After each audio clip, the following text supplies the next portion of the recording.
Pour comprendre la guerre d'aujourd'hui en Afghanistan, il faut remonter en 1979, date à laquelle l'URSS envahit l'Afghanistan.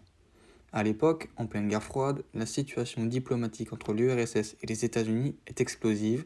Les deux pays cherchent donc à se faire la guerre lors de conflits périphériques. Cette guerre est donc menée par les soviétiques contre un groupe armé et financé par les États-Unis nommé les Moudjahidines. Dirigé par la CIA, ce financement, dont le nom de code américain était Opération Cyclone, fut mis en place par le président des États-Unis Jimmy Carter, puis autorisé par son successeur Ronald Reagan dans le but d'augmenter la résistance face aux soviétiques. Il consistait principalement à l'achat d'armes qui étaient ensuite fournies à l'armée afghane. Aucun Américain ne pouvait poser le pied en Afghanistan. Ce programme permettait aussi aux Moudjahidines de se former, mais cet entraînement ne se faisait qu'au Pakistan et leurs formateurs faisaient partie des services secrets pakistanais. Cette opération fut plutôt un succès pour les États-Unis, qui ont indirectement accéléré la chute de l'URSS quelques années plus tard, mais fut une aide considérable pour les talibans.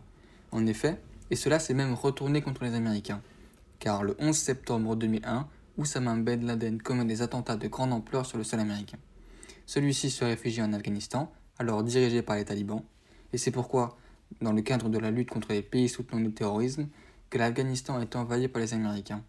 Ceux-ci, après 20 ans de guerre, décident du retrait des troupes américaines en Afghanistan, permettant aux talibans de reprendre le territoire sans plus aucune difficulté en août 2021. Le but principal du lancement de la guerre par l'URSS était de soutenir les communistes afghans. Cette guerre a donc mené à de graves conséquences pour les civils afghans qui ont dû fuir. Ils étaient approximativement 5 millions à quitter le pays. La guerre dura 10 ans, causa de nombreuses pertes humaines et se termina en 1989 avec le retrait des troupes soviétiques.